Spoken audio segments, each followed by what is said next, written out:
오늘의 말씀입니다. 열왕기하 25장 1절에서 12절 말씀. 제가 가진 성경으로는 구약 606쪽이 되겠습니다. 1절부터 저와 여러분이 한 절씩 교독하겠습니다. 제가 먼저 받들겠습니다. 시드기야 제9년 열째 달 10일에 바벨론의 왕 느부갓네살이 그의 모든 군대를 거느리고 예루살렘을 치러 올라와서 그 성에 대하여 진을 치고 주위에 토성을 쌓음에 그 성이 시드기야 왕 제11년까지 포위되었더라. 그해 넷째 달 9일에 성중에 기근이 심하여 그 땅 백성의 양식이 떨어졌더라.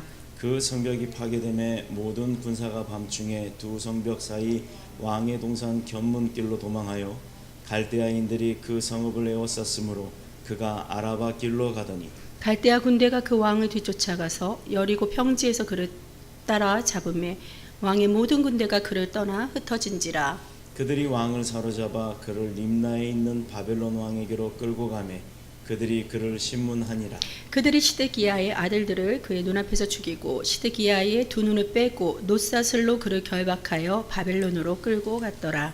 바벨론 왕 느부갓네살의 19째 해 5월 7일에 바벨론 왕의 신복 시위대장 느부사라단이 예루살렘에 이르러 여호와의 성전과 왕궁을 불사르고 예루살렘의 모든 집을 귀인의 집까지 불살랐으며 시위대장에게 속한 갈대아 온 군대가 예루살렘 주위의 성벽을 헐었으며 성중에 남아있는 백성과 바벨론 왕에게 항복한 자들과 무리 중 남은 자는 시위대장 느부사라단이 모두 사로잡아 가고 다같이 시위대장이 그 땅에 비천한 자를 남겨두어 포도원을 다스리는 자와 농부가 되게 하였더라. 아멘. 하나님의 말씀입니다.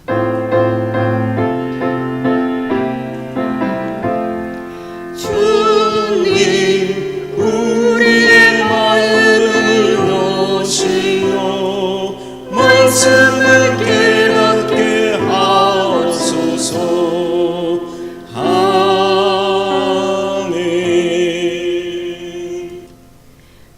오늘 말씀 선포는 마네킹의 삶이라는 제목을 가지고 윤석동 담임 목사님 나와서 말씀 전하실 때 큰 은혜 받는 귀한 시간 되시길 축복합니다.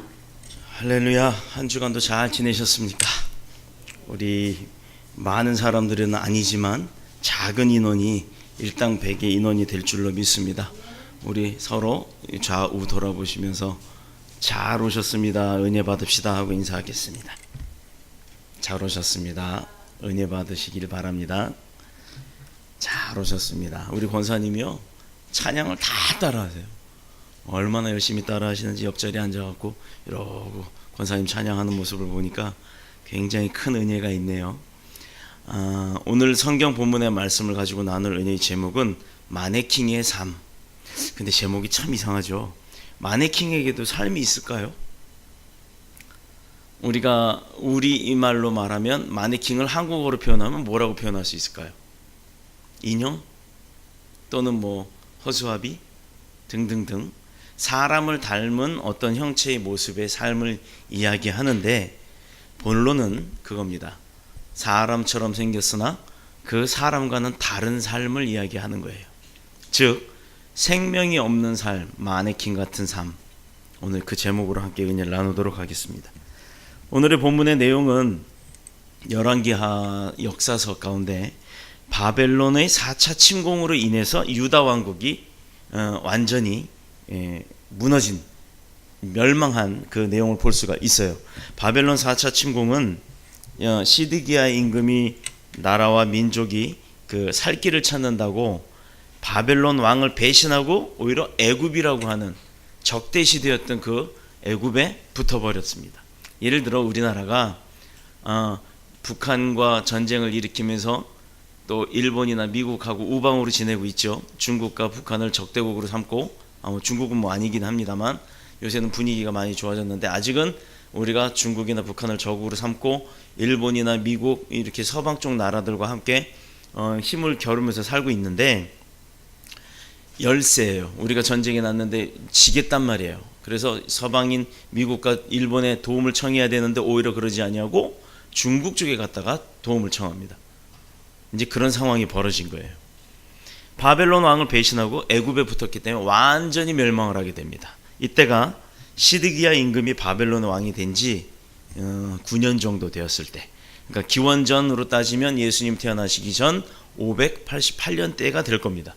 물론 그 19개월 동안 바벨론에 의해서, 바벨론 군인에 의해서 성이 완전히 포위가 되면 1년도 아니 한 달도 포위가 되면 그 안에서 한 달은 먹고 살 게 비축되어 있으니까 살 수 있을지는 모르겠어요. 근데 1년 12개월도 아니고 19개월 동안이나 성 밖을 완전히 포위당했으니까 성 안에 있는 모든 물자나 식량들은 다 고갈이 되고 없을 거 아니에요. 그러면 외부로부터 사오든 농작물을 걷어오든 아니면 수입을 해오든 뭔가 해야 되는데 성이 포위가 됐으니 나가지를 못하니까 이제 드디어 19개월 만에 3절에 보니까 뭐라고 되어 있냐면 성중에 기근이 심하여 그 땅 백성의 양식이 떨어졌더라. 자, 그렇다면 봅시다. 사람들이 제일 중요시 여기는 게 뭐예요? 삶에 있어서는 먹는 게 제일 중요한데 그 먹을 게 이제는 없다는 얘기예요. 또 4절에 보니까 마침내 성벽이 무너지고 그곳에 바벨론 군대가 물밀듯 들어와 버린다 이거예요. 자, 우리 교회 이 지금 테두리가 보시면 예쁜 벽돌로 이렇게 모양이 되어 있는데 이 벽돌 바깥에 적군이 있다 이거예요. 이 안에서 우리가 19개월 동안 갇혀 산다 그러면 마실 물도 먹을 음식도 고갈이 됩니다. 자, 그럼 이제 그때부터는 어떻게 되겠어요? 하루 이틀은 굶겠죠. 하루 이틀은 금식 잘합니다. 근데 5일, 6일, 10일, 20일, 50일 이렇게 넘어가기 시작하면 살 수 있을까요? 살기가 어렵기 때문에 그때부터는 전쟁이 일어나겠죠. 내분이 일어날 겁니다. 자, 왕들은 마침내 그 벽이 무너지고 바벨론의 군인들이 저 문을 열고 이 안으로 적군들이 쳐들어오기 시작합니다. 그때 왕은 어떻게 했어요? 왕이라면 어떻게 돼요? 제대로 된 왕이라면 내 백성을 지키기 위해서 왕이라도 나가서 앞서 싸워야 되죠. 그런데 그러지 아니하고 어떻게 했냐? 저기 우리 안 목사님이 앉아 계시는 저 문을 활짝 열고 비상문을 열고 바깥으로 도망을 가서 어디에다가 손을 잡았다? 애굽에 가서 손을 잡아버린 겁니다. 자, 왕은 가족들을 데리고 군사들, 자기를 보호할 수 있는 그 정예의 군사들을 데리고 사해라고 하는 바다 이야기 많이 들어보셨죠? 저희도 성지순례 갔을 때 들어가 봤는데 진짜 떠요. 진짜 짜요. 근데 흙탕물이에요. 안에 머드가 가득 차 있어서. 근데 그쪽으로 도망을 가다가 결국에는 어떻게 되겠어요? 붙잡힙니다. 굶다가 양식도 별로 없이 지칠 대로 지쳤던 그 왕의 일족은 도망을 가다가 바벨론 군 쫓아온 군인들에게 잡혀버립니다. 그래서 어떻게 돼요? 바벨론의 왕이었던 느부갓 몇 살? 1살, 2살, 3살, 4살. 되게 어린 왕이에요. 안 웃으시네. 왕이 성경에 나오는 제일 어린 왕이 누군지 아세요? 느부갓 4살. 4살이라고 하니까. 실제 나이가 4살이 아니라 사람 이름입니다. 잊어먹지 마십시오. 바벨론의 왕 느부갓 4살 왕 앞에 끌려갑니다. 그런데 아까 우리 성경을 잠깐 읽었지만 뭐 눈이 뽑히고 아들들이 죽고 하는 아주 괴로움을 당해요. 언약을 어기고 배신한 시드기야 임금, 도망갔던 그 시드기야의 임금과 그 왕의 일족에게 내려진 형벌은 사람이 할 수 없는 형벌, 즉 눈뜨고 볼 수 없을 만큼의 고통의 형벌을 받게 됩니다. 6절에 보면 왕을 포함하여 사로잡힌 자들을 무자비하게 신문을 당했고, 뭐 인두로 지지는 건 기본이고 막 칼로 잘라내고 막 그랬겠죠. 아주 잔인하게. 7절에 가서는 시드기야 왕이 보는 앞에서, 그 도망치던 왕 시드기야가 보는 앞에서, 유다의 왕 시드기야가 보는 앞에서 그의 금쪽 같은 아들들을 다 죽였다 이 말입니다. 누가? 느부갓네살 바벨론의 왕이. 그런데 본문에서 죽였다는 이 단어를 원어로 보면 그냥 이렇게 툭 목매달아 죽였든 총을 쏴서 칼로 활을 쏴서 죽였든 그렇게 해서 죽이는 것이 아니라는 걸 알 수가 있어요. 시드기야 그 왕이, 도망치던 왕의 눈 앞에서 모든 고관을 죽이고 그 후에 마치 아들을 짐승처럼 잡듯이, 우리가 여러분들 보신 분은 없겠지만 우리 권사님은 혹시 보셨을 수도 있어요. 시골에 예전에 오래전에는 집에서 닭도 잡고 집에서 돼지도 잡고 소도 잡고 했습니다.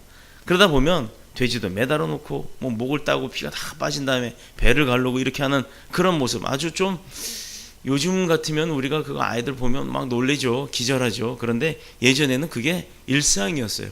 아이들이 돼지 잡는다 그러면 제일 먼저 몰려와서 하는 게 돼지 오줌보 놔줘요 이래요. 돼지 방광을 나중에 끄집어낸 다음에 한쪽을 묶고 바람을 불면 이만해지게 부풀입니다. 그럼 그게 얼마나 탄력이 있는지 축구공보다 잘 뛰어요. 그래서 그거 묶어갖고 애들이 웬만해서 터지지도 않아요. 그 축구한다고. 축구공 대신에, 축구공은 없고 그 돼지 오줌 받으려고 그 돼지 가르는데도 그거 전혀 징그러워하지도 않았어요. 막 그렇게 무자비하게 도륙을 하고 난 이후에 마지막에는 시드기야 왕의 두 눈까지도 뽑아버렸다는 겁니다. 그리고 나서 노스의 사슬로 묶어서 바벨론으로 끌고 갑니다. 죽인 것도 아니에요. 그 고통, 아주 버틸 수 없을 만큼의 정신적 고통, 그리고 나서 눈을 뽑는 육체적 고통, 고통이란 고통을 다 주고 나서도 바벨론으로 끌고 갑니다. 예레미야서 52장 11절에 보면 이 시드기야 왕이 그 이후에 어떻게 됐는지가 나와요. 시드기야는 죽는 날까지 그곳에 감옥에 갇혀서, 요즘에 교도소가 되겠죠, 거기에 갇혀서 살았다고 합니다. 그뿐만이 아니에요. 예루살렘의 성전, 그리고 왕궁은 물론이고 그 성벽까지 이 교회를 완전히 허물어 버리듯이 그렇게 완전히 초전박살을 내버립니다. 약탈과 방화와 파괴, 그리고 그것뿐만 아니라 예루살렘 성이라고 하는 그 거룩한 곳이 남은 것이 없을 정도로 부셔버린 것뿐만 아니라 부셔버리고 난 그 조각도 퍼뜨려 버렸다는 얘기예요. 그걸 회파라고 하죠. 흔적을 남겨놓지 않고 없애버렸어요. 자, 예레미야 선지자는 시드기야 임금에게 계속해서 얘기를 했습니다.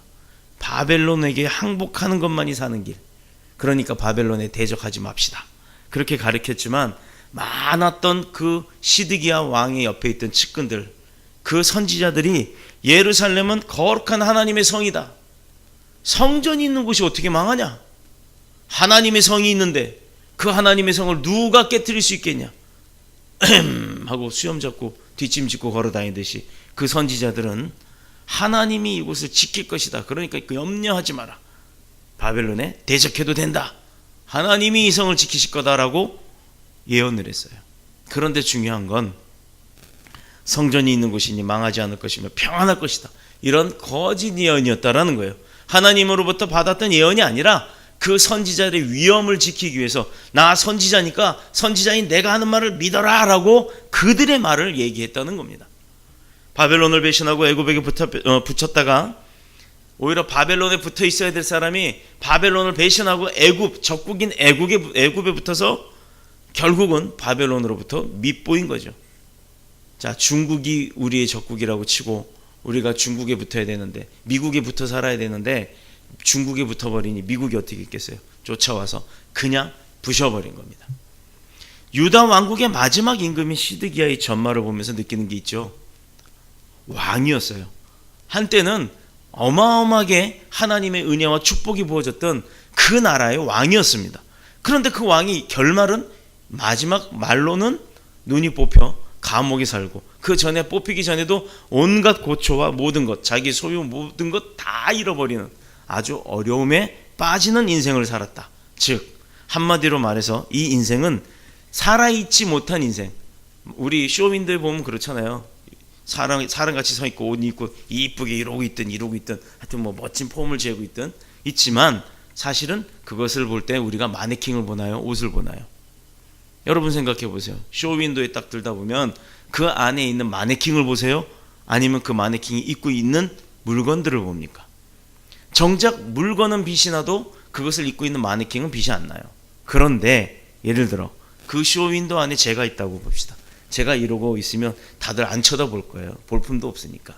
볼 이유가 없잖아요.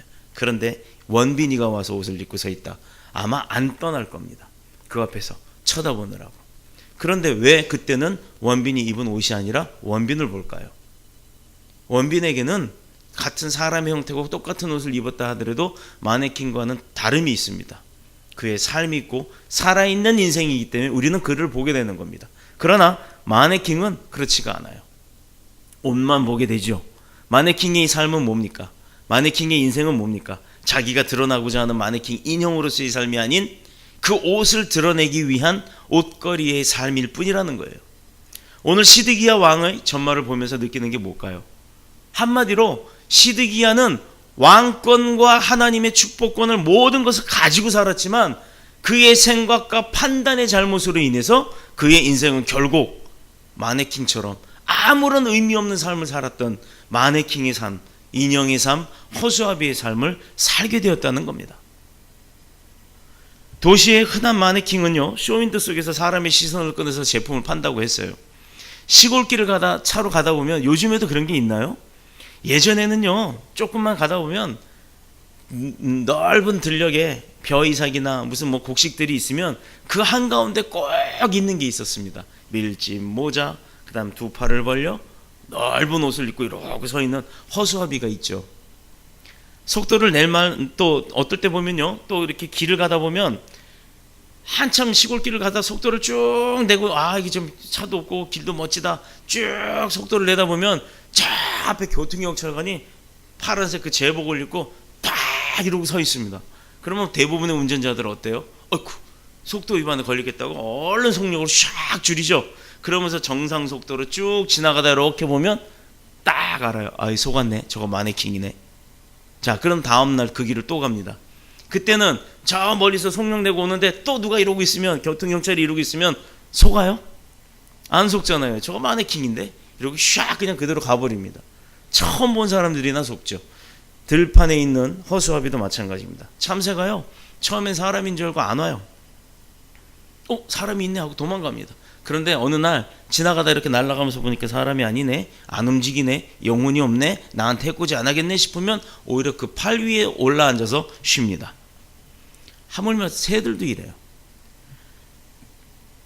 이게 처음에는 속지만 두 번, 세 번 그 영혼이 없는 인생이라는 걸 알게 되면요, 무시를 당하는 거예요. 새들도 그렇고 운전하는 운전자도 그랬던 것처럼.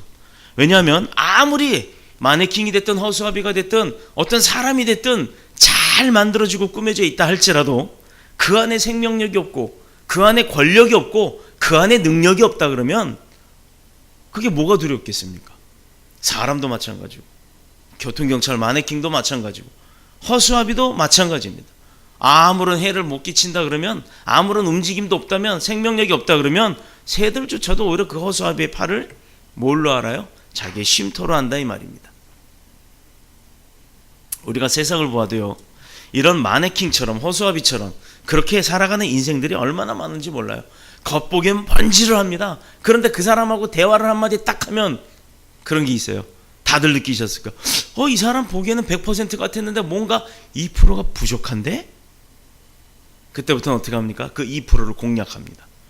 자, 이런 마네킹 같은 인생들이 정치한다고 떠들어대봤자 그 사람이 뭐를 하는 게 아니라 그 배후에 있는 다른 세력에 의해서 이끌림을 받고 움직인다 그러면 그 정치가 제대로 되겠어요? 안 되죠. 대부분 우리 정치할 때 투표하러 선거할 때 나와서 하는 소리가 있죠. 내가 이 정치 바꿔봅니다, 나를 뽑아주세요 해서 그 사람 믿고서 할만하다 싶어서 뽑아줍니다. 근데 그 사람이 가요. 국회의원이 그렇게 많은데, 당이 여럿인데 그곳에 가서 그 사람 혼자 아무리 대한민국 인천광역시 미추홀 구에 사는 가람이 또 누구 또 안 목사님 이 원했던 그 삶을, 그 정치를 하겠다라고 해서 뽑아줬더니 가니까 그 사람이 아무리 하려고 그래도 당에 의해서, 다른 국회의원들에 의해서 자기 발언이 나오지 않을 때가 있다라는 거예요. 나와도 국회에 법안이 제출이 돼도 서로들 그거는 우리들 국회의원들한테 이로운 게 아니야, 우리 당에는 이로운 게 아니야, 우리 국민에게는 이롭지 않아 라고 하면서 배제시켜버리면 그런 얘기 많이 나오잖아요. 국회 법안이 계류 중이라고. 그게 통과가 되든 무슨 결정이 나야 효력을 하는데 효력 없는 국회의원이 된다 이 말입니다. 그 뒤엔 누가 있어요? 더 권력이 강한 국회의원, 또 당이 있고 그렇듯이 배후가 있습니다. 큰 소리치며 온 나라 시끄럽게 만들어봤자 자세히 보면 그들도 마네킹처럼 조종당하고 산다는 거예요. 왜 이스라엘이 망하고 유다 왕국이 처참하게 무너지고 말았느냐? 임금으로부터 시작해서 온 백성이 누구에 의해 조정을 당했던 마네킹의 삶을, 그런 인생을 살았기 때문입니다. 그렇다면 우리는 마네킹 같은 인생이 되지 않기를 원해야죠. 또 그렇게 살아야죠. 그럼 어떻게 해야 되겠어요? 어떻게 해야지 우리가 마네킹처럼 살지 않겠습니까? 회사에 가서도 사장이 시키는 대로, 또 어느 학교에 가서도 선생님이 하라는 대로만 움직인다면 그건 마네킹이에요. 그러나 내가 어느 곳 어느 자리에 있다 할지라도 나의 주도적 관점을 가지고 주도적 역할을 다 감당해 나간다 그러면 사장조차도 학교의 선생님조차도 아 그래? 너가 이런 면이 있었구나? 라고 인정을 할 수가 있다는 겁니다. 힘이 있어야 되는 거예요. 우리에게는. 그렇다 그러면 그 힘은 어디서부터 오겠습니까? 우리가 어려움 당할 때 제일 먼저 생각나는 사람들이 있죠. 각각마다 다 틀릴 거예요. 내가 어려움에 처하면 내 머릿속에서 딱 생각나는 사람이 한 사람 정도는 누구나 있습니다. 그런데 그 사람을 찾아가면 도움이 되겠구나 하고 찾아가죠. 부모님이 될 수도 있고 아주 친한 친구가 될 수도 있고 형제가 될 수도 있습니다. 그런데 우리가 평소에 내가 남을 많이 도와주고 그 사람들에게 뭐 은혜를 끼쳤다 덕을 끼쳤다라고 해도 막상 나 자신이 어려워져서 그 사람들을 찾아가 보면요 10사람 중에 한 사람 정도 나올까요? 나를 위해서 발벗고 나서주고 나를 위해서 도와줄 수 있는 사람. 그렇게 그동안 내가 도움을 많이 주고 뭐 인덕을 베풀었다고도 사람들은 말하죠. 그랬음에도 불구하고 정작 내가 어려움을 청해서 그 도움을 청할 때는 나에게 그 많은 사람들이 다 올 것 같습니까? 경험해 보신 분들은 알 거예요. 다 오지 않습니다. 정말 그런 사람들이 찾기 어렵다라는 것. 심지어 내게 많은 도움을 받았던 사람들조차도 나도 힘들다, 나도 죽겠다, 나도 지금 형편이 안 돼서 미안하다 등등등등 자신의 이야기들의 환경들을 적용해 가면서 등을 돌리고 맙니다. 그럴 때 우리 가슴에 뭐가 남아요? 내가 지한테 어떻게 했는데 하는 원망과 서러움, 그런 미움들이, 낙심들이 밀려오기 시작합니다. 근데 여러분, 내가 그런 사람들 찾아갔을 때 그 사람들이 나를 돕지 않았다고 해서 원망하거나 미워하거나 낙심하지 마세요. 원망, 미워하고 낙심하고 시기하고 질투하고 하는 이 모든 것들은 어떤 죄의 배후 세력의 가운데 있는 사탄의 계략입니다. 그 사탄이 우리를 끄잡아가기 위한, 우리를 마네킹처럼 만들고 싶어하는 그 사탄의 계략이기 때문에 설령 나는 도왔어도 그가 나를 돕지 않는다고 해서 미워하지 마세요. 왜냐하면 우리가 사람의 도움을 받고자 하면 절대로 하나님의 도움을 받을 수가 없습니다. 하나님 앞에 가야 되는데 하나님을 찾지 않고 사람을 찾기 때문에 실망이 오는 겁니다. 그 사람이 나빠서 나를 외면하고 피하고 숨는 것이 아니라 그것은 하나님의 하나님의 사랑의 도움을 받지 못하게 하고자 하는 사탄의 계략이 있다라는 거예요. 그 사람을 그렇게 쓰는. 그래서 내가 그 사람을, 그 절친을, 그 아버지 어머니를, 그 형제를 미워하게 만드는 하나님의 뜻은 내게 구하고 나를 찾는 자에게는 그 하나님의 뜻을 다 이루시는 하나님의 사랑의 목적이 우리 가운데 있다라는 것, 이것 잊지 마시기를 축복합니다. 하나님은요 원망하는 거 싫어하세요. 하나님은 누구를 시기하거나 질투하거나 비방하는 것 싫어합니다. 왜? 그 사람도 하나님이 만든 창조물이기 때문에, 하나님께서 창조하셨기 때문에 아버지 작품인데 그가 어떤 일을 하든 어떻게 쓰임을 받든 미워하지 말라는 겁니다. 그래서 우리가 어려울 때, 위기를 만날 때 금식 기도하면요 응답이 빠른 거예요.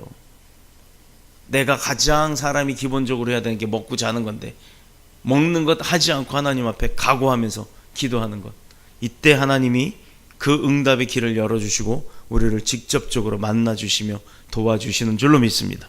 그래서 우리가 예배 전에 맨날 하는 소리가 주님 나 왔으니까 만나주세요라고 하는 거예요. 시드기야 임금이 국가가 무너지고 끝장이 나는 상황이 있을 때 한 번도 하나님 앞에 구하지 않았다는 거예요. 그게 문제라는 겁니다.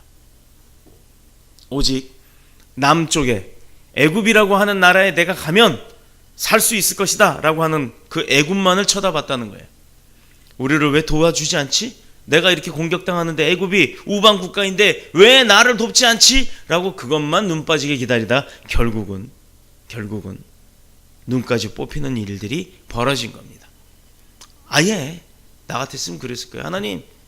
하나님이 이 예루살렘 성을 지켜달라고 그 기도 한 번만 했으면 아마 하나님이 아버지 집이 무너지는 거 보고 계시겠어요? 이 모든 일은요 시드기야 임금이 평소에 하나님을 의지하지 않았다라는 겁니다. 하나님 계셔? 맞아. 내가 일주일에 한 번씩 교회 가갖고 딱 예배 드릴 때 하나님이 나한테 은혜 주셔? 맞아. 나 필요할 때 하나님 앞에 기도할 때마다 하나님 응답 잘하셔? 맞아. 그러니까 난 주의 거룩한 백성이야 하고 나 할 거 다 하고 다닙니다. 그거 하나님 다 보신다는 거예요. 평소에. 그런 사람이 기도할 때 또 그 옆에 똑같은 상황에 처해서 매일매일 새벽 예배 나오고 매일 예배마다 목숨 걸고 나와 예배하는 그 자가 똑같은 상황에 처해서 그 둘이 앉아갖고 기도하는데 하나님의 귀가 어디에 먼저 쏠리겠습니까?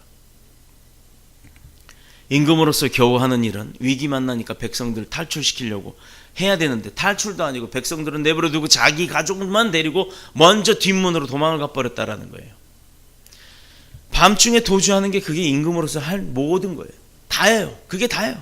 그러니 하나님이 그와 같이 있겠습니까?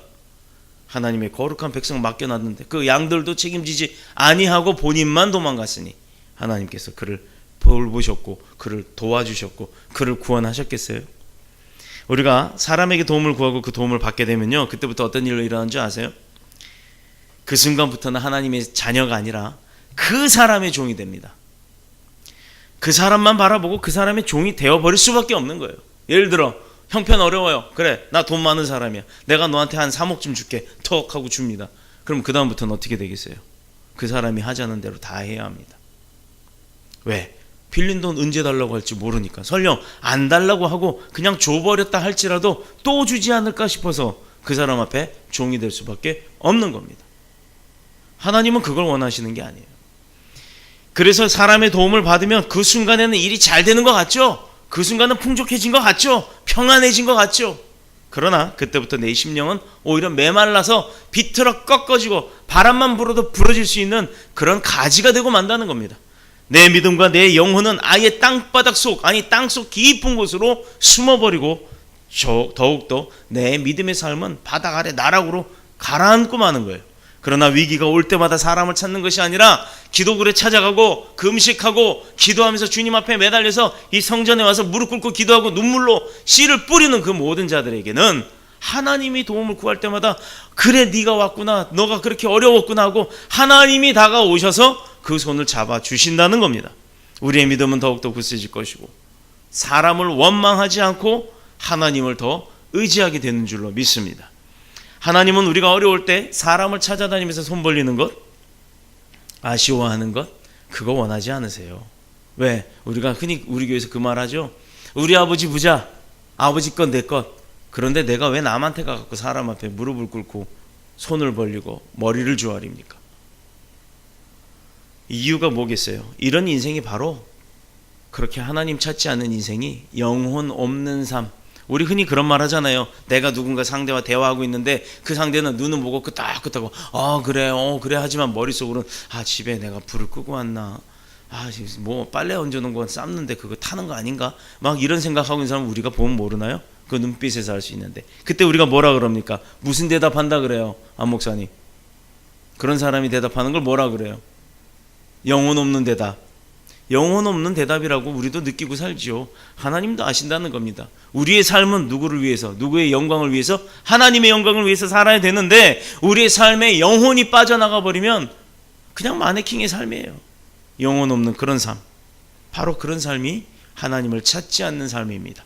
똑같은 유다 나라의 임금이라 할지라도 히스기야는 위기가 올 때마다 하나님의 도움을 구했어요. 요시야 임금은요, 하나님의 뜻대로 살아서 나라와 민족이 위기에 빠질 때마다 하나님이 끌어올리셨습니다. 복을 받기 위해서 생명을 걸고 몸부림쳤어요. 그런데 왜 아들 여호아하스나 여호야김이나 여호야긴 그리고 시드기야 임금은 그걸 못했을까요? 애굽이라는 나라를만 믿고 살았기 때문입니다. 평소에 하나님을 의지할 줄 몰랐기 때문입니다. 평소에 기도할 줄 몰랐기 때문입니다. 평소에 그분이 주셨던 은혜가 무엇인지를 깨닫지 못했고, 그렇기 때문에 내 입술이나 내 생각이나 내 가슴에는 하나님이 나를 도우셨다, 하나님이 주셨다, 하나님이 하셨다라고 하는 그 감사가 없었기 때문이에요. 그러니 눈에 보이는 게 사람의 것만 보이죠. 그래서 손 한번 써보지 못하고 힘 한번 발휘하지 못하고 그냥 망하고 만 겁니다. 하나님은 우리가 힘없는 자가 돼서 남의 도움이나 받고 살고, 또 아스루와 바벨론 같은 그런 불신자들에게 노예 생활, 종의 생활, 그런 것을 하면서 붙어서 먹고 사는 걸 원치 않으신 거예요. 왜? 우리는 하나님의 손으로 지은 하나님의 거룩한 백성이기 때문입니다. 아멘. 도리어 넘어지고 쓰러진 자를 우리가 가서 일으켜야 되는 거예요. 선한 사마리아인처럼. 그들이 어렵고 아프면 나 당장 내일 굶는다 할지라도 내 마음 가운데 하나님의 감동이 주심이 있어서 그를 도와야겠다 하면 즉시 순종해야 하는 겁니다. 하나님의 자녀답게 능력 있는 자의 삶을 사는 것, 그것이 바로 하나님이 원하는 삶이에요. 내가 얘야 너 내일 먹을 때거리 없어. 네 돈 주머니에 돈 10,000원밖에 없지만 너 지금 마음 가운데 저 사람이 불쌍하게 느껴졌지. 저 사람한테 밥 한 끼 사주고 싶지. 그러면 네가 움직여서 그 돈을 다 저 사람에게 먹일 수 있고 씻길 수 있도록 도와줘라 라는 마음이 있을 때 그걸 즉시 해야 하는 거예요. 거기서 하나님 그 마음은 알겠는데요. 나도 내일 당장 먹을 때거리가 없는데요. 그걸 왜 걱정합니까? 하나님이 하라고 했으면 해야죠. 그러고 남은 때거리는 하나님이 주시기 때문에 그걸 약속하시는 겁니다. 제가 목사라서가 아니라 목사이기 전 집사일 때도 저에게는 그런 삶이 있었어요. 집에 쌀 떨어져서 우리 집에 쌀 떨어졌네. 왜 하나님 일 열심히 하고 교회 그렇게 충성적으로 섬기고 봉사하는데 월급도 없고 하는 일도 다 안 되고 왜 그나마 우리 안 목사님은 또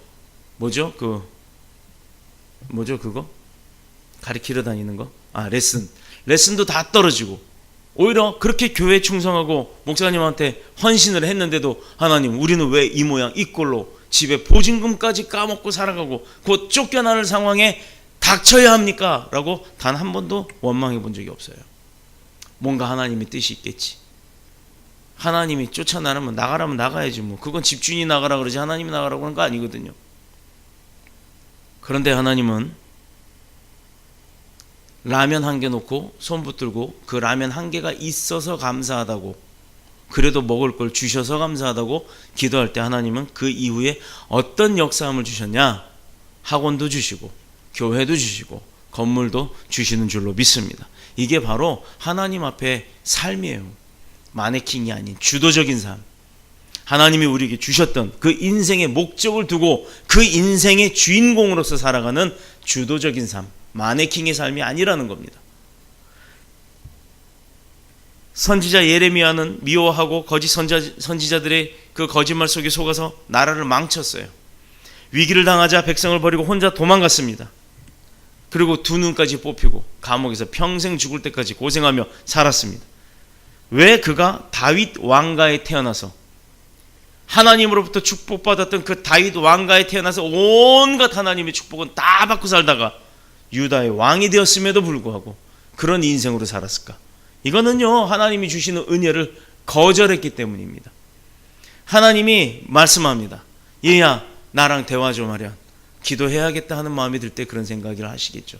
하나님이 내 소리를 듣고 나랑 어떤 대화를 하고 싶은지 그건 나는 몰라도 하나님이 자꾸 그러시니까 기도하고 싶은 마음이 드는 겁니다. 그런데 벌떡 일어나서 해야죠. 안 해요. 피곤하니까. 하나님 내일부터 할게요. 그래라. 다음날 아침에 왔습니다. 하나님 하고 불렀는데 미안해, 나 다른 애 좀 잠깐만. 하나님도 그러실 수 있는 거예요. 물론 그러지 않죠. 언제고 들어주십니다. 그런데 그렇게 내 마음 가운데 자꾸 유혹이 온다는 겁니다. 오늘 안 먹은 식사는 내가 오늘 점심을 안 먹었어요. 예를 들어서. 그러면 그 점심을 오늘 저녁에 먹을 수 있겠습니까? 내일 아침에 먹을 수 있겠습니까? 한번 놓친 끼니는 평생 죽어도 다시 찾을 수 없는 겁니다. 하나님을 버리고 온갖 우상 숭배하면서 온갖 죄악 가운데 빠져서 더럽혔기 때문에 그 삶을, 그 축복의 삶을, 은혜의 삶을, 회개의 삶을 내다 던져버렸기 때문에 그에게는 마네킹의 삶과 같은 고통의 삶이 더해질 수밖에 없었던 겁니다. 유다의 위기가 어디서 시작됐고 이스라엘의 멸망이 어떻게 해서 어디서부터 시작이 됐겠어요? 교활한 마음, 교만한 마음. 나 이 정도면 됐지. 이만큼이면 됐지. 예배 일주일에 한 번, 주일날 딸랑 이거면 됐지. 아니요. 우리가 일주일이라는 기간을 두고 살 때 며칠입니까? 7일에 한 번 딸랑. 그리고 6일을 어떻게 버티겠어요? 내가 그렇게 강한 자인가요? 아닙니다. 멀어서 예배 못 나올 수 있어요. 바빠서 예배 못 나올 수 있습니다. 그런데 마음 가운데는 예배의 시간이 꼭 마음속 깊은 곳에는 자리 잡고 있어야 한다는 겁니다. 매일매일 눈 뜨고 일어날 때마다 아우 잘 잤네. 아이고 왜 이렇게 오늘은 피곤해. 이게 아니에요. 눈 뜨자마자 졸려도 다시 엎어져서 하나님, 내 생명 오늘도 허락하심에 감사합니다. 오늘도 주님 나와 동행하여 주시고 내가 주님의 뜻에 거슬리는 삶 살지 않도록 아버지 나를 강권적으로 붙들어 주소서라고 기도부터 시작하고 살아보세요. 세수하기 가기 전에, 화장실 가기 전에, 아니면 놓쳤으면 화장실에 앉아서도 세수하면서도 얼마든지 하나님과 독대할 수 있는 시간들이 얼마나 많습니까? 왜 그거 한 번을 안 찾으십니까? 고린도전서 15장 10절에 그러나 내가 나된 것은 하나님의 은혜로 된 것이니 내게 주신 그 은혜가 헛되지 아니하여 내가 모든 사도보다 더 많이 수고하였으나 나의 것이 아니라 내가 한 것이 아니라 오직 나와 함께 하신 하나님의 은혜로라. 나는 스스로 어렵다고 생각하지요. 내가 처해진 환경과 삶을 보면. 그러나 사람들이 나를 찾아와서 도와주시는 것은 있을 수 없다라고 생각하고 사시길 바랍니다. 내게는 어려움 중에 있어도 하나님이 주신 축복이 있다라는 것, 또 그래서 내가 힘이 있고 그래서 내가 은혜 가운데 평안을 누릴 수 있다라는 것, 통장의 잔고가 제로가 되더라도 내일 그 통장이 채워질 것이라는 믿음으로 살아가면 왜 그게 두려움이 되겠습니까? 왜 그게 어려움이 되겠어요? 내가 밤잠도 안 자고 남들보다 몇 곱절 수고해서 뼈 빠지게 번 것이 아니라 하나님께서 은혜를 주셔서 내가 그곳에 갈 수 있었고 그곳에서 일할 수 있었고 그곳에서 이만큼의 물질을 소득으로 얻을 수 있었다라고 주님 앞에 감사의 고백을 하시기를 축복합니다. 이것은요, 내가 해서 된 것 같지만 사실상 하나님이 교통사고 나게 해서 다리가 없어지든 팔이 없어지든 아니면 사탄의 세력에 물론 사탄의 세력에 끌려가서 그렇게 사고가 나서 내가 몸에 불구가 있든 아니면 정신에 불구가 있든 몸을 못 움직이는 상황이 되었다 그러면 그게 어떻게 내가 본 게 되겠습니까? 내가 해서는 볼 수 없는 게 많습니다. 그러나 그런 삶 가운데 내가 오늘 아무 일 없었던 것 하나님이 돌보신 거예요. 자, 보세요. 잘 되게 하는 것은 하나님이 하시는 겁니다. 왜? 하나님의 만든 창조물이기 때문에. 힘들게 어렵게 망가져서 사는 것을 원치 않으세요. 그러나 하나님을 배신하고 하나님처럼 되고자 했던 교만함에 빠져있는 사탄의 세력은 하나님의 창조물을 망가뜨리려고 하는 게 목적입니다. 그래야 하나님이 괴로우니까, 그래야 하나님이 슬퍼하니까. 여러분이 잘 사는 것 하나님의 은혜입니다. 그런데 여러분이 못 살게 되고 힘들게 되는 것 사탄의 계략입니다. 어느 손을 붙드시겠어요? 환난의 날에도 하나님이 나를 축복하셨기 때문에 나의 오늘이 있는 줄로 믿으시길 축복합니다. 그러면 감사가 나오는 거예요. 그러니 감사가 있을 수밖에 없는 겁니다. 그러므로 내가 어려워도 어려운 환경 가운데도 나보다 더 어려운 상황이 보이면 도울 수밖에 없는 겁니다. 그걸 하나님이 말씀하시죠. 네 오른손이 한 일을 네 왼손이 모르게 하라. 시편 121편에 아주 기막힌 내용이 기록이 되어 있습니다. 찬송가 383장이죠. 눈을 들어 산을 보니 도움이 어디서 오나 천지 지으신 주 하나님 나를 도와주시네. 도우시는 하나님이 내게 그늘 되시니 낮의 해와 밤의 달이 너를 상치 않겠네. 내게 화를 주지 않고 혼을 보호하시며 너의 출입을 지금부터 영영 인도하시리. 한 100번만 읽어보세요. 시편 121편입니다. 찬송가는 383장이고요. 그 시편으로 찬송가를 만든 거예요. 아마 한 10번쯤 읽으시면 눈물이 쏟아질 겁니다. 내가 무엇이간데, 대체 내가 뭔데 하나님이 나를 이렇게 사랑하시나. 근데 나는 과연 하나님 앞에 얼마나 감사하다고 했을까. 자, 하나님 말고 내 주변에 부모님부터 봅시다. 어제 유나랑 보윤이랑 윤지자매 귀국 독창회를 갔다 왔습니다. 오며 가며 엄마하고 통화하는 내용. 어떤 딸은 존댓말 하기도 하고 어떤 딸은 반말을 하기도 하고 하죠. 반말하는 것 얼마나 가까우면 그렇겠어요. 그런데 그 반말하는 것 모르는 사람들이 보면요, 뭐야 이렇게 애가 어른한테 버릇없어? 이렇게 생각할 수도 있겠지만 그 내막을 아는 사람들은요, 그게 버릇없다고 느껴지지 않아요. 얼마나 감사함이 있었으면, 얼마나 엄마 아빠가 친근하면. 그런데요, 그 베이직은요, 내 엄마 아빠, 내 엄마요, 내 아빠라는 베이직이 있습니다. 엄마 아빠가 왼수 같지 않고 엄마 아빠가 나의 감사함의 대상이 되었다라는 것. 또 그래서 내 하나님을 조금만 넓혀보면 내 하나님이 나를 이렇게 살게 하셨다는 것. 이것은요, 누구에게도 다 똑같이 주어진 축복입니다. 마네킹 같은 인생은요, 근데 이걸 어떻게 보는지 아세요? 남편 때문에, 자식 때문에, 누구누구 때문에. 어떤 답이 나와요? 누구누구 때문에? 그 다음 나올 말, 누구누구 때문에 나 잘 살아요 라고 합니까? 누구누구 때문에 나 못 살겠어요 라고 그러죠. 누구누구 때문에 나 죽겠어요 라고 합니다. 때문에 라고 하면. 그런데 바꿉니다. 덕분에. 누구누구 덕분에 죽겠어요 이 말 하나요? 누구누구 덕분에 잘 살겠어요 이러죠. 누구누구 덕분에 편안합니다 이렇게 얘기하죠. 그러면 여러분, 때문에가 좋아요? 덕분에가 좋아요?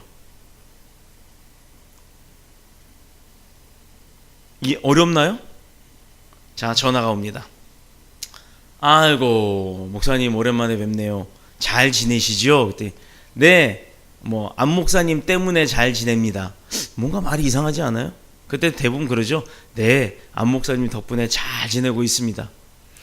때문에라는 말보단 덕분에라는 말을 많이 쓰시고 사시길 축복합니다. 이것은 믿음도 없고 하나님의 능력도 모르는 영적 소경들이 하는 말이 때문에예요. 때문에. 누구누구 때문에. 내 탓이 아닌 남 탓 때문이라는 것. 그것들 때문에 내가 못 사는 것이 아니라 그 사람들이 붙들고 있는 그 사람들을 뒤편에 있는 그 배후, 그 사람을 마네킹처럼 쓰고 있는 그 배후에 있는 사탄의 세력 때문이라는 것. 그것을 잊지 마시길 축복합니다. 사탄 마귀가 영적인 우리의 표적이 돼야 되지, 그 대상이, 그가 쓰임받고 있는, 그를 쓰고 있는 그 대상, 쓰임받고 있는 그 사람이 우리의 적이 돼서는 안 되는 거예요. 얼마나 안타깝습니까? 알지 못해서, 몰라서 그러는 건데. 그 사람을 표적으로 삼는 것은 잘못된 신앙입니다. 또한 내 주위에 돕는 사람 없다고 걱정돼요? 염려하지 마세요. 우리에겐 누가 있어요?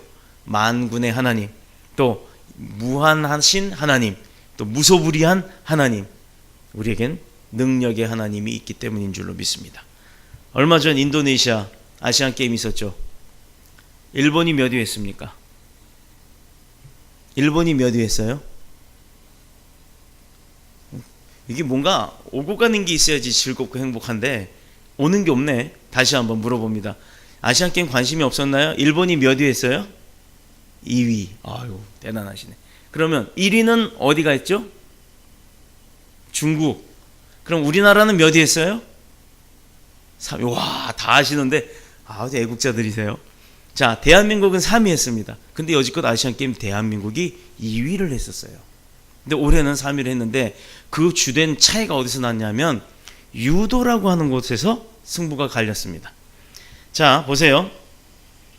일본이 금메달만 9개, 은메달 3개, 동메달 1개를 땄는데 유도라는 것이 어떤 거냐면 탁 잡아서 순간적으로 이렇게 집어 던지는 거잖아요. 그게 일본이 원래 종주국입니다. 근데 여지껏 일본이 우리 한국한테 그 종주국이었던 위상이 떨어질 정도로 한국 사람들이 유도를 더 잘했었어요.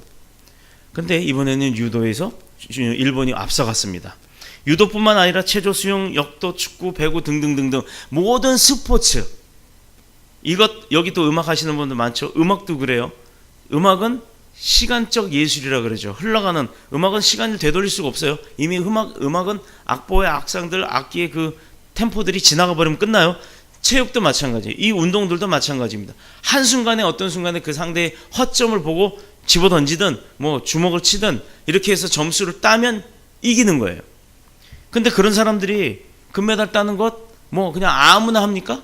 엄청난 노력과 엄청난 훈련을 거친 사람들이, 그것도 선발되어서 나와서 각국에서 우승한 사람들이 나와서 또 선발을 해서 금메달을 따는 거죠. 그렇다 그러면 그 금메달 딴 선수들이 환희에 차 눈물 흘려가면서 금메달 딱 월계관 쓰고 금메달 딱 들고 이렇게 올라섰을 때 그 멋진 모습 하나만은 보았지만 그가 얼마만큼의 노력과 수고를 했는지는 우리는 못 봅니다.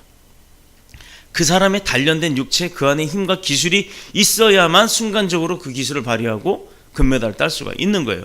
요즘은 남자고 여자고 간에 저처럼 이렇게 배 나온 사람은 게을러 보이죠. 그런데 남자고 여자고 간에 배 임금 왕자 딱 세워진 사람들을 보면 되게 샤프하다고 그러고 멋지다고 얘기하지 않습니까? 옛날에 살찌고 번들번들한 사람은 대머리 이렇게 까진 사람들은 돈 있는 사람이라고 했지만 요즘은요 오히려 게으른 사람들로 취급받아요. 우리가 영적 싸움에서 그렇게 승리하고 금메달을 따려면, 면류관을 쓰려면 어떻게 해야 된다? 훈련받아야겠죠. 그런데 이렇게 마네킹처럼 굳어있는 삶, 영혼 없는 삶, 움직임이 주도적이 아니라 그냥 끌려가는 삶을 산다 그러면 이거는요 어디를 내다 놔도 1등은커녕 금메달은커녕 월계가는커녕 면류관은커녕 아무것도 못한다는 겁니다. 잠언서 16장 5절에 무릇 마음이 교만한 자를 여호와께서 미워한다 하셨고, 또 18절에는 교만은 패망의 선봉이요 거만한 마음은 넘어짐의 앞잡이라고 얘기했습니다. 왜요? 우리가 그냥 그것만 봐도 돼요. 콧대 높은 사람이라 그러죠. 그 사람은 어디를 갈 때 보면 이렇게 고개 숙이고 길바닥을 보질 않아요. 딱 들고 눈만 탁 내리깔고 코는 잔뜩 들고 이러고 갑니다. 그러면 여성분들은 하이힐이 맨홀에 끼워본 적 많을 겁니다. 거기 딱 꺾이면 어떻게 돼요? 그냥 넘어지는 거예요. 고개 숙여서 주변을 돌아보고 내 자신을 낮추고 주변 모든 것을 살펴볼 줄 아는 사람이 겸손한 자입니다. 교만한 자처럼 고개 빳빳이 쳐들면 보이는 것은 넓은 하늘밖에 없어요. 주변을 볼 수가 없습니다.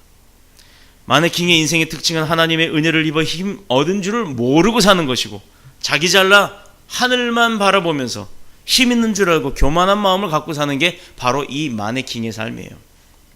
결국은 그런 사람에게는 하나님이 떠나시니, 하나님이 돕지 않으시니 망할 수밖에 없는 겁니다. 시드기야처럼 머리에 꾀를 내봤자 죽음의 길에 이를 수밖에 없는 겁니다. 마네킹의 인생은 하나님께서 돕는다, 돕지 않는다. 돕지 않는다.